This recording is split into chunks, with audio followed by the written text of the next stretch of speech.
জানুয়ারিকে Russian ভাষায় বলে হচ্ছে ইনভার। জানুয়ারি জানুয়ারিকে রাশিয়ান ভাষায় কি বলে? ইনভার, ইনভার। ফেব্রুয়ারিকে রাশিয়ান ভাষায় কি বলে? ফেব্রুয়ারিকে রাশিয়ান ভাষায় বলে ফেব্রাল, ফেব্রাল, ফেব্রাল। তারপরে আছে মার্চ, মার্চ। মার্চকে রাশিয়ান ভাষায় কি বলে? মার্থ, মার্থ। তারপরে কি? এপ্রিল, এপ্রিলকে রাশিয়ান ভাষায় কি বলে? আপ্রিল, আপ্রিল।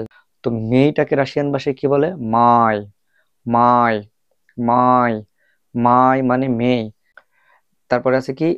June, June. জুনকে রাশিয়ান ভাষায় কি বলে? জুনকে রাশিয়ান ভাষায় বলে হচ্ছে ইউন, ইউন, ইউন।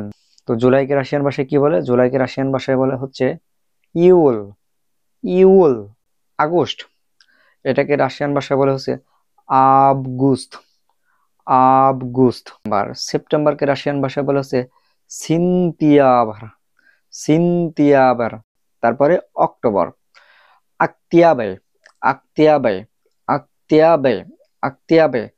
নাইয়াবার, নাইয়াবার, নাইয়াবার মানে নভেম্বর। ডিকাবার, ডিকাবার, ডিকাবার, ডিকাবার মানে ডিসেম্বর। ডিকাবার, ডিকাবার, ডিকাবার